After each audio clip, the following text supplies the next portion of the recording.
Ads లేకుండా latest episodes చూడండి.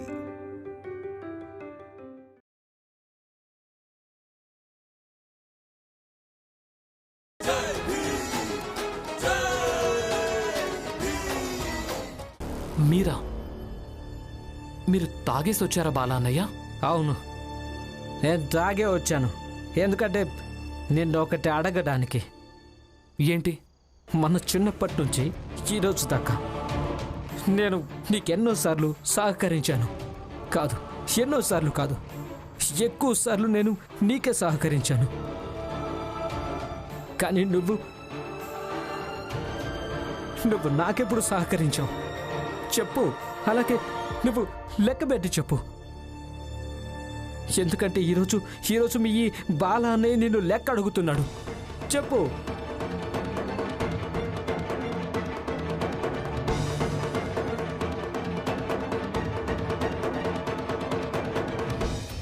మీకు మత్తు తలకెక్కింది, లోపలికి పదండి.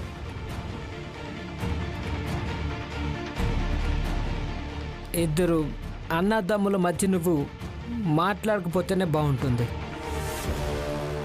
అయినా నేను తాగున్నాను, నేనే మత్తులో లేను. నాకు మొత్తం గుర్తుంది. ఈ భీమ్ పుట్టినప్పుడు నేనే లడ్డూలు పంచాను. ఏమానంద్, నీకు మొత్తం గుర్తుండే ఉంటుంది కదా, నువ్వు కూడా మొత్తం మర్చిపోయావా? పెద్దమ్మా, మాకు తమ్ముడు పుట్టాడు.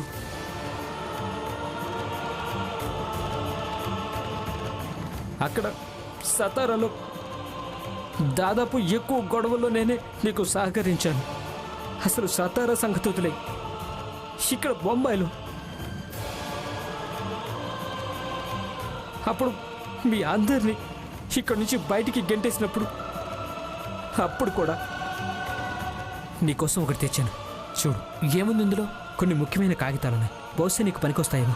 అది అప్పుడు నువ్వు క్రికెట్ పందెం కాసినప్పుడు కూడా. నీకు గుర్తుందా, మన దీపక్ను అపహరించినప్పుడు నువ్వు ఆ ప్రచండ మనుషులతో పోట్లాడుతున్నావు. అప్పుడు నేను కాపాడడానికి ఎవరొచ్చారు? నేను.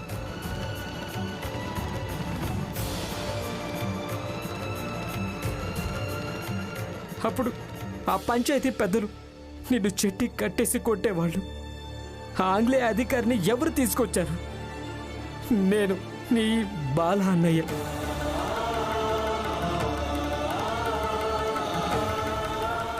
వీళ్ళంతా ఎక్కడి నుంచి వచ్చారు? వీళ్ళందరినీ నేను తీసుకొచ్చాను.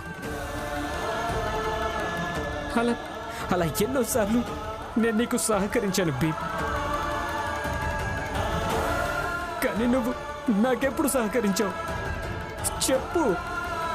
నువ్వు నాకెప్పుడు సహకరించావు?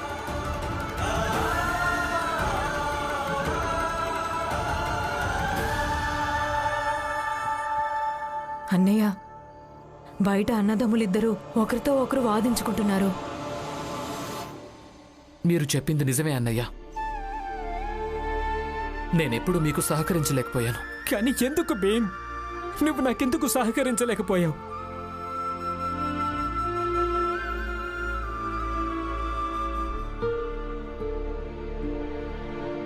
కేవలం నేనే నిన్ను ప్రేమిస్తున్నానా? నువ్వు నన్ను ప్రేమించట్లేదా? ప్రతి క్షణం కేవలం నాది తప్పుని రుజువు చేస్తూ ఉంటావు. అందరి ముందు కేవలం ఏం చూపిస్తూ ఉంటావంటే మీ ఈ బాలా అన్నయ్యకు అవగాహన లేదని. అంతేనా?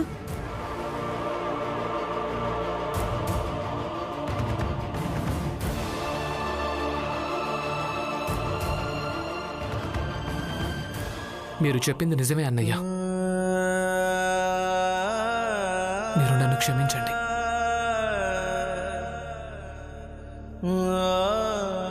మీరు అందరి ముందు ఎందుకు ఇలా రాద్ధాంతం చేస్తున్నారు? మీరు లోపలికి పదండి. అక్క, ఇది అన్నదమ్ముల మధ్యలోని విషయం. అది వాళ్ళని పరిష్కరించుకొనివ్వండి.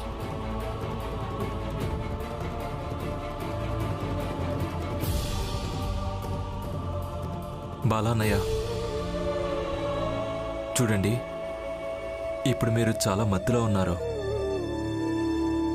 రేపు ప్రశాంతంగా మాట్లాడుకుందాం. లేదు ఆనంద్, రేపు కాదు, ఇప్పుడే మాట్లాడి తీరాలి. ఇక నువ్వు ఎప్పుడు మా ఇద్దరి మధ్యలో తల దూరుస్తూనే ఉన్నావు. కానీ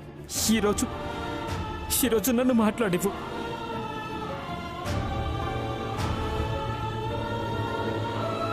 అయినా నువ్వు ఇలా చేతులు జోడించుకు భీమ్. నా ఫిర్యాదును పరిష్కరించు. ఈరోజు మీ పెద్దన్నయ్య నిన్ను ఆదేశిస్తున్నాడు. నేను నిన్ను ఆదేశించగలనా, లేక ఇప్పుడు నాకు ఆ హక్కు కూడా లేదా? అసలు నువ్వేమంటున్నావు అన్నయ్య? మీరు నన్ను ఆదేశించొచ్చు, ఆదేశించండి.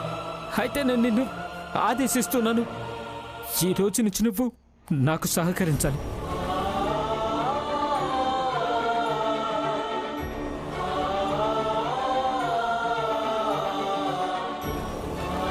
ఒకవేళ నీకు నా మీద ఈ మాత్రం ప్రేమ ఉన్నా సరే, నువ్వు మీ పెద్దన్నయ్యకు తోడుండు. ఏది ఏమైనా సరే.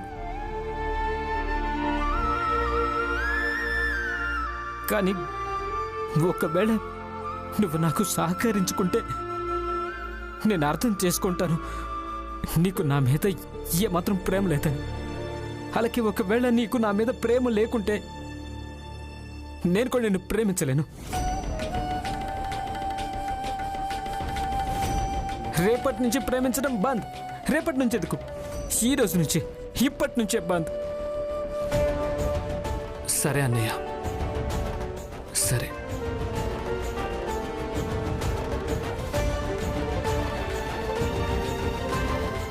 నేను మీకు సహకరిస్తాను. కానీ నేను చెప్పే ఒక్క మాట వినండి.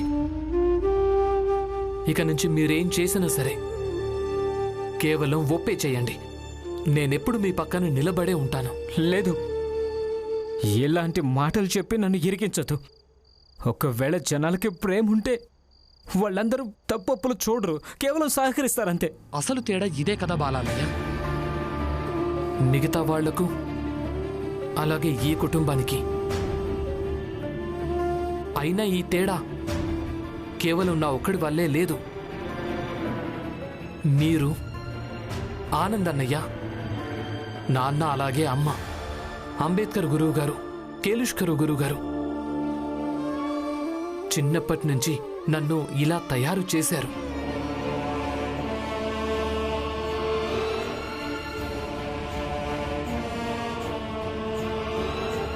ఇలాగే ఉండడం కోసం మూల్యం చెల్లించుకోవాల్సి వస్తుందన్నయ్య. అది నేను అనుక్షణం చెల్లిస్తున్నాను. నేను కేవలం ఒప్పుని ఒప్పని, అలాగే తప్పును తప్పని అంటాను. ఇక అలా అంటున్నప్పుడు నేను ఇది ఆలోచించను. మీరు బాధపడతారా, నాన్న బాధపడతాడా, అన్నయ్య బాధపడతాడా, మీరంతా ఎంత తప్పుగా అనుకుంటారో, మీ అందరికీ కోపం వస్తుందేమోనని నేను నిజంగానే ఇవన్నీ ఆలోచించను అన్నయ్య. నేను కేవలం ఒప్పును సమర్థిస్తానంతే.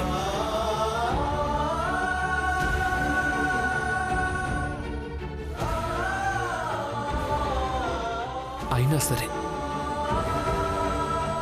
మీరు చెప్తున్నారు కదా, నన్ను నేను మార్చుకునే ప్రయత్నం చేస్తాను. కానీ ఒకటి, మీరు నాకు ఒక విషయం చెప్పండి. ఒకవేళ ఈ భీమ్రావ్లా లేకుంటే మీకు ఏమాత్రం బాధ అనిపించదా?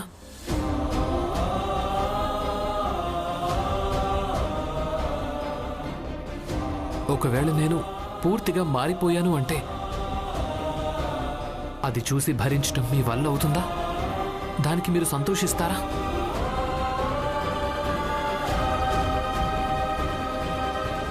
నేను సంతోషించలేను భీమ్, ఏమాత్రం సంతోషించలేను. నువ్వుగా ఎప్పుడుంటావో అప్పుడు సంతోషంగా ఉంటుంది. కావాలంటే ఆ సమయంలో నేను నీకు సహకరించినా సరే, లేదా దూరంగా వెళ్ళి నిలబడున్నా సరే.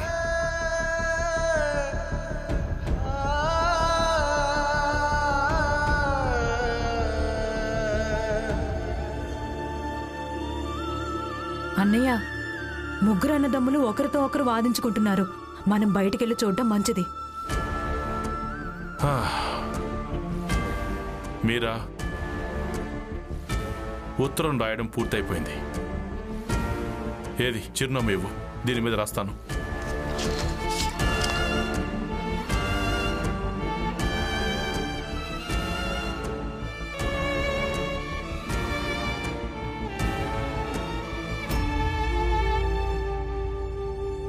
బాలాన్నయ్య, భీమ్ చెప్పిన మాటల్ని అర్థం చేసుకోండి. లేదు, నేను మూర్ఖుళ్ళ మారలేను భీమ్. నువ్వు నన్ను మోసం చేయలేవు.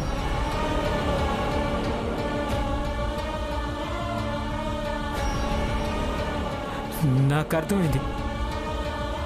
అర్థమైపోయింది. నువ్వు నన్ను ప్రేమించటం లేదు భీమ్. అలాగే ఇక నుంచి నేను కూడా నిన్ను ప్రేమించను. బాలాన్నయ్య, అసలు మీరేమంటున్నారు? నేను అన్నది పూర్తిగా నిజమే ఆనంద్, పూర్తిగా నిజమే.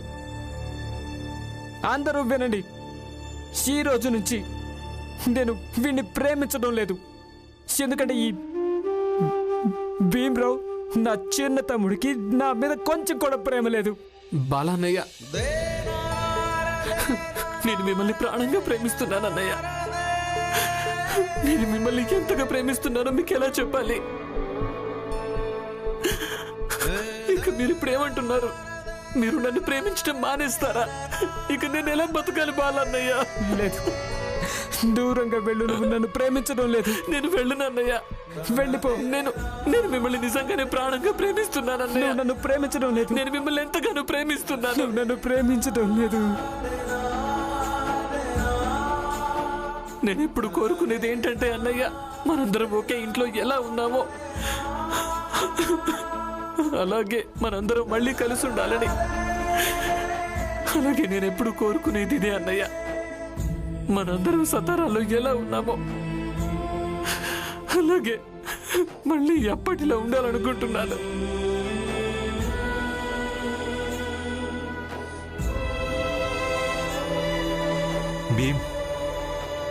భీమ్, బాలాన్నయ్య నిద్రపోయాడు. బాగా మత్తులో ఉన్నాడు.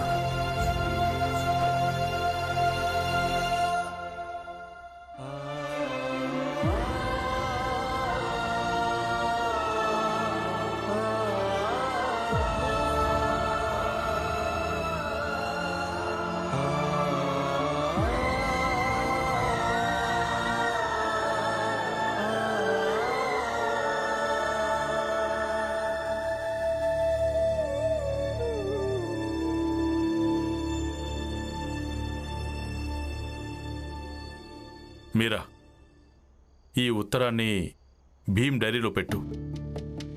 అన్నట్టు వాడికి తెలియడానికి వీల్లేదు.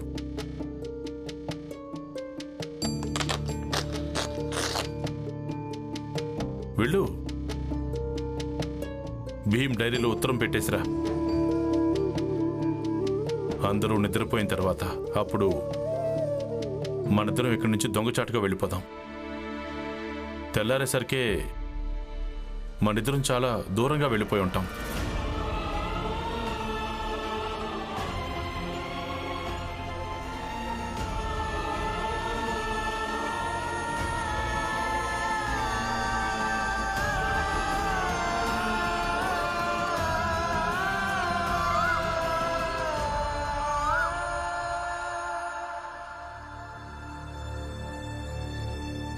నమస్కారం.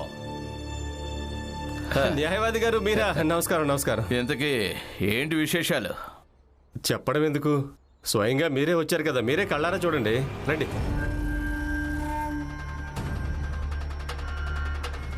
చూడండి, రామ్జీ పెద్ద కొడుకు బాల నిన్న రాత్రి మందు కొట్టొచ్చాడు. ఇప్పటికే మత్తులోనే పడున్నాడు. అటు రామ్జీ ఇంకా మీరాబాయ్ ఇంట్లోంచి పారిపోయారు. మరి ఇంట్లో మిగతా వాళ్ళు ఎక్కడున్నారు? వెతకడానికి వెళ్ళారు. పారిపోవడం వల్ల ప్రయోజనం లేదు. నేను ఎవరిని వదిలిపెట్టను. నేను కూడా వదిలిపెట్టను.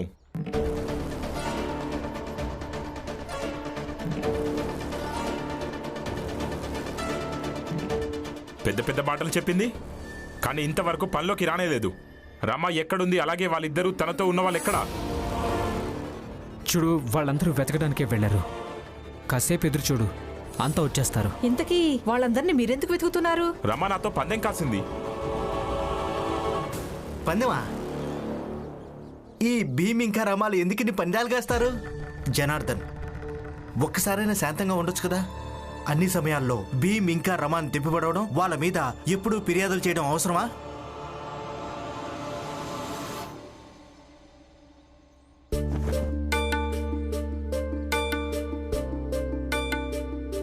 మీరా, మనం నడుస్తూ నడుస్తూ ఇంటికి చాలా దూరం వచ్చేసాం.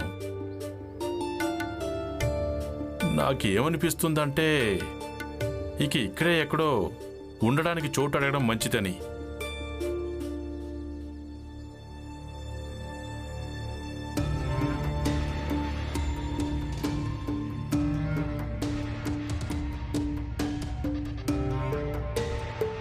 నమస్కారం అన్నా. నమస్కారం. ఇక్కడ ఉండటానికి మాకు అద్దెకు ఇల్లే ఉన్న దొరుకుతుందా? అసలెవరు మీరు? ఈ నగరానికి కొత్తగా వచ్చాం. అబద్ధం, అబద్ధం, అబద్ధం.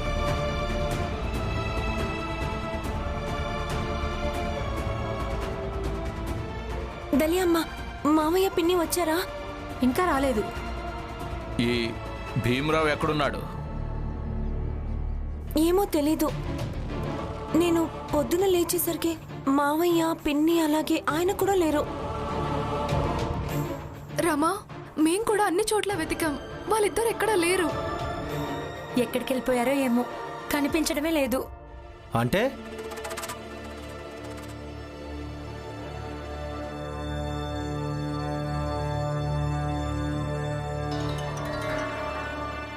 అంటే దీని అర్థం వాళ్ళు ముగ్గురు పారిపోయారు.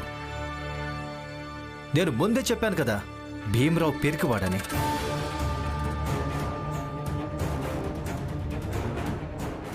నరోత్తమ్ జోషి గారు, భీమరావు పారిపోయే రకం కాదు. నాకు తెలిసి ముందుగా రామ్జీ ఇంకా మీరా వెళ్ళారేమో. ఇక తర్వాత భీమరావు వెతకడానికి వెళ్ళాడేమో. ఏం జరిగిందో నేను చెప్తాను. ఒకవేళ భీమరావు రామ్జీని అలాగే తన అత్తయ్యను వెతకడానికి వెళ్ళుంటే ముందుగా తను తన కుటుంబాన్ని నిద్రలేపేవాడు, అలాగే వాళ్ళ వెనక వెళ్ళేవాడు. కానీ లేదు, అలా జరగలేదు. జరిగిందేంటి? ఏం జరిగిందంటే కుటుంబం అంతా నిద్రలోనే ఉన్నారు, ఇక వాళ్ళు పారిపోయారు. మరి దీనికి అర్థమేంటి హితేష్? చాలా స్పష్టంగా ఉంది, పారిపోయారు.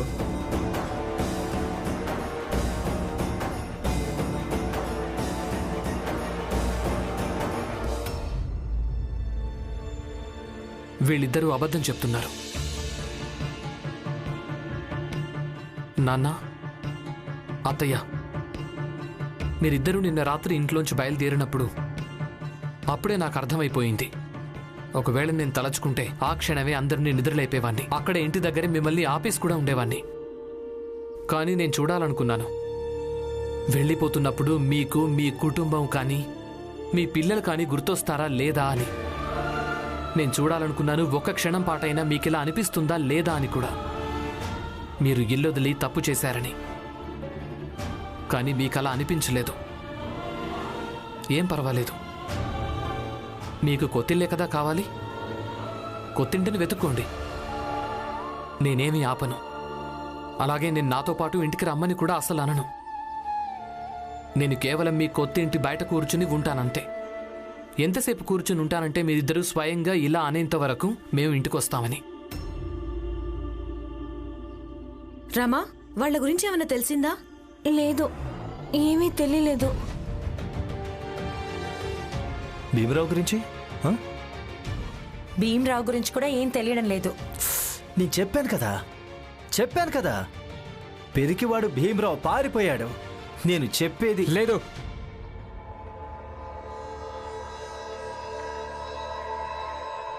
వాడేం పిరికివాడు కాదు.